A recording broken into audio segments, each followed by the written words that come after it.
right. Howdy, friend. Wait. Howdy, friends.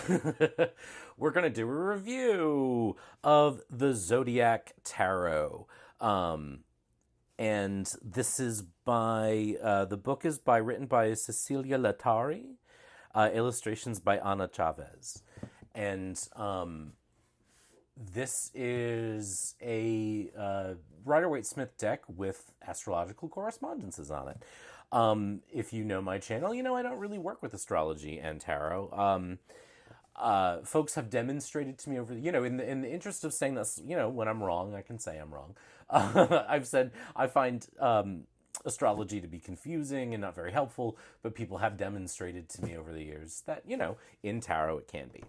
My main thing with astrology is that it's a lot to memorize, and I can't even remember half the glyphs half the time. Why did I get this? I actually was sort of drawn by the art, to be honest with you. I kind of like it, but there's a big problem with it, and it's the cardstock. So let me show you what we got. So this is a US Games deck. Now, US Games, the one thing I can say about US Games is, they're usually pretty consistent with cardstock. Sort of the one thing they do right, this is my current favorite deck right now. In fact, this weirdly is if I'm not reading with this deck, I kind of wish I were. But this is standard issue US Games cardstock, shuffles incredibly well, holds up over time.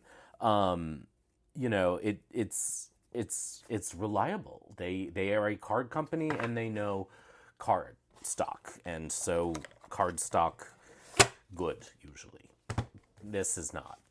All right, let's talk first about the set. All right, so little box. I think these packagings are getting so much fancier than we really need them to be. For me, I don't know. The book is pretty good. I'll say I think that it's actually. I wish that it had been given a full-size book, because I think the book itself offers a pretty decent intro. I think the thing that it doesn't really do is it doesn't really, it talks about the astrological correspondences, but it doesn't necessarily tell you, well, here's what Mars is, and here's, Jupiter, and then here are the associations of the moon in Jupiter, for example, or the moon, they're both planets, right? But moon in Aries or whatever. But beyond that, it tells you, what each card's correspondences are, and it gives a little bit in the very short description of the card, the interaction or influence of the planet or the sign, or the combo in the book. So, the Fool is associated with Uranus, which in astrology is tied to everything that is open, a predisposition for exploration and mystery, but also for exploration, intelligence, and technology in terms of quick communication. His energy is nonconformist, new, and revolutionary. The signs he governs are Capricorn and Aquarius. His element is air. So that's, just a little bit. They all get about a page, even the minors. A little bit less for the minors. And then in the minors, it gives you Mars in Leo, third decan. So, it's a good little primer. I think that, I learned a little bit. I also learned that in this guidebook, she flipped the association of page with earth and king with air, which actually makes more sense. I actually agree. The page seems airier than the king, who seems more grounded and down to earth. And I could easily see the queen being earth too, but the queen is so notoriously associated with water that I can see not changing that. So the guidebook, I think, is nice. I like it. I wish there were more to it. I think we could have saved some money on this high-end packaging and had a little bit bigger book, but it fits nicely together. So Ana Chavez's art looks really familiar to me. I don't know why. I think maybe it reminds me a little bit of the Circo Tarot, or I don't know if she's done another deck before, but let me zoom in so we can see it. Now, I actually really like the artwork in this.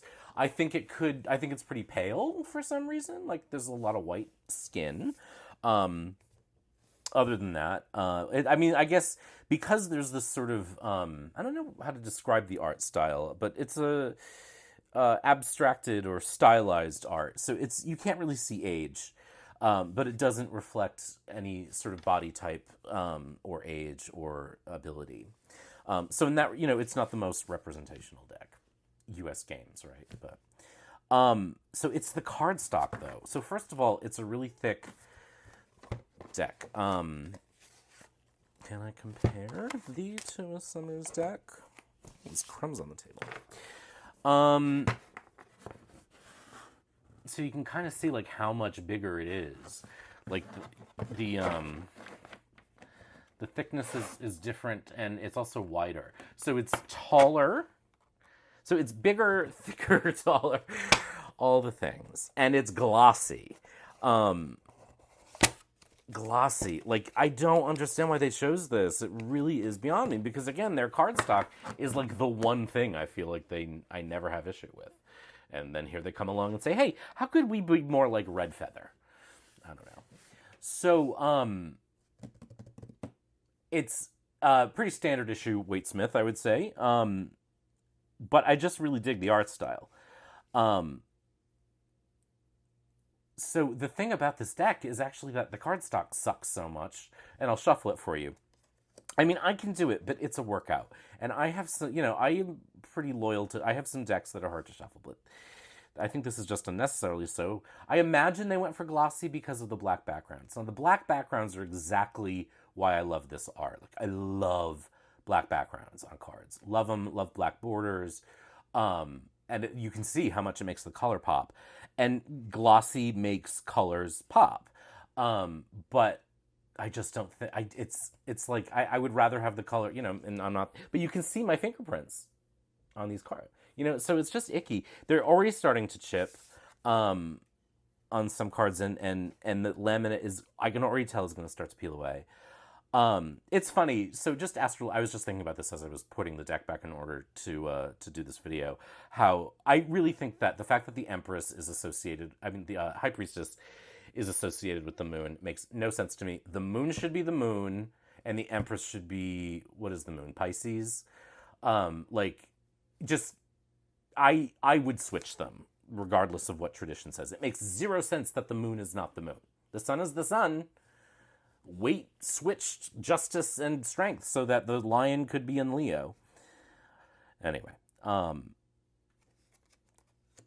but I actually really find the artwork and you can see that's a reason why I don't like glossy cards too.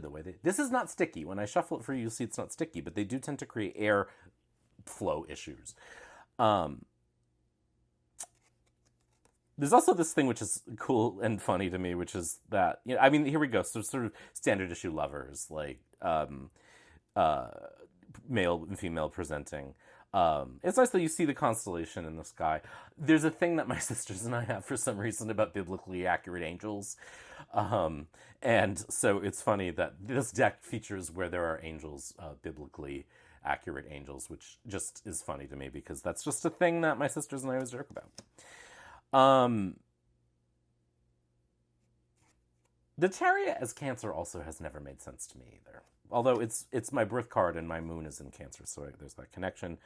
So it's sweet, you know what I mean? It's actually, I find the art really lovely. Like, I really wanted to use this. And I have done some readings with it, and I probably will, but I just find the shuffling experience so deeply unpleasurable. I really love this death card.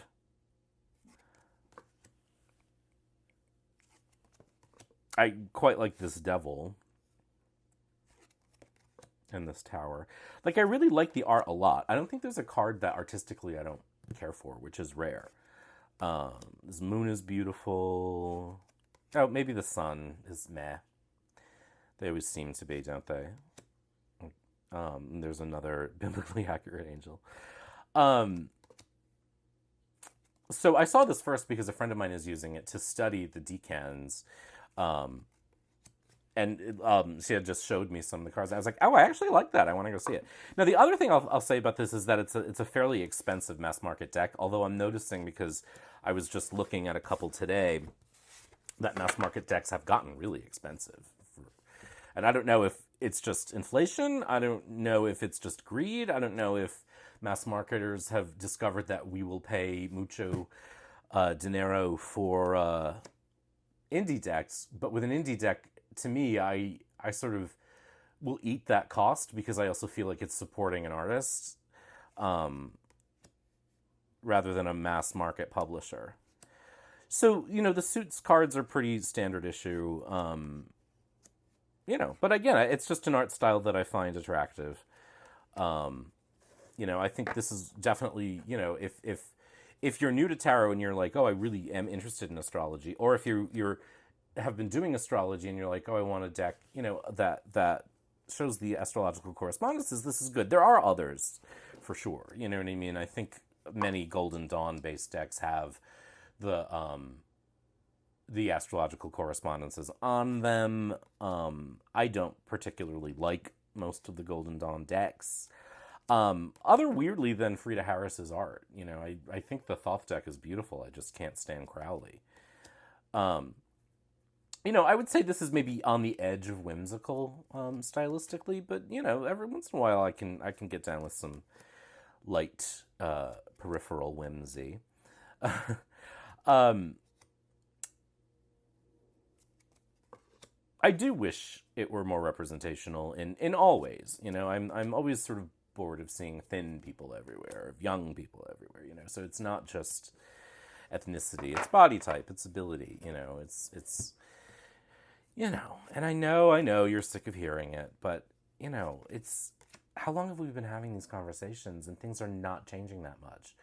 The only publisher that seems to be putting out sort of expressly representational decks is Hay House, and they seem to be just going after indie decks that have already successfully funded. So there's a quality there of yes, great for bringing maybe decks that, like, there are a couple that they really, at least one or two. No, I knew this Fifth Spirit. Maybe it was the Unfolding Path. Anyway, there have been a few indie decks that they've released recently that, as mass markets. So it's cool that they're getting them out, that you can find more representational decks in Barnes & Noble. It's frustrating that Llewellyn, whatever Llewellyn's doing, I have no fucking idea. To me, all their decks look the same these days, and that it's just, they need to diversify their acquisitions editors, in my opinion, because everything looks the same. Like, somehow they take individual artists and they end up looking like they're other. I don't get it. There are exceptions, but like more and more, it's like that deck looks like that deck, and part of it is I think that they have house artists or repeat artists, but which is fine. But it's just the whole thing feels like it's coming from one vision, and it's just really like frustrating. And I find that with a lot of their books too. Like, I have a book that I've been reading of theirs that's old. It's from the early 90s. And it's so different in content and quality to the very beginner. I actually will sometimes avoid picking up a book if I see they published it lately. So anyway. Oh, what was I saying? Oh, and US Games, I don't know. They're on another planet. Every once in a while they come out with something that's really good, like Ryan, I can only remember his Instagram name, Ryan of Spades, but like the maybe Lenormand and the Playing Card Marseille are exceptional. I love The Sun and the Moon so much, but that's that's like 10 years old at this point already. I don't know. I feel like things are getting worse in terms of the quality of what's coming out, and I seem to be very sort of out of the loop on indie decks lately. I don't know why. Probably good for my wallet. So let me shuffle for you. It will riffle. It's a labor. It's an effort. Like, I have small hands, but it's effortful, pleasantly so. And again, it's like I can see all my fingerprints in the light. I can see chipping already. I don't know if you can see that. Like that little chippy poo. Like we're getting that already on cards. And I've shuffled it a lot, but not certainly more than this thing. Like I have shuffled it, but like really just trying to break it in. It's read well. I've done a couple readings for myself with it. It's even without a question, the first one I did was like, oh boom. But I just hate this experience of shuffling, So I don't know. It's like they come out with a decent deck, beautiful art, decent guidebook. Could have been longer, and they muck it up with this fucking cardstock. Like, what is their damage? And another thing I've noticed with cardstock like this is that humidity will actually make it bow a little bit. Like it's kind of humid this weekend, and so which actually makes it harder to shuffle. So I just don't know why they did. I mean, I'm assuming it's because of the dark colors, but I just have always said tarot's a practical art, you know what I mean? And so it should be easy to shuffle. And as other folks in the tarot landscape have commented, it's not just about ease, it's about dexterity, you know what I mean? If you have arthritis, if you have small hands, if you have mobility issues, if you know what I mean? Like, I don't know. I mean, I'm not like... I guess it's not that hard, Like, just do this on your normal cardstock, and it would have been fine.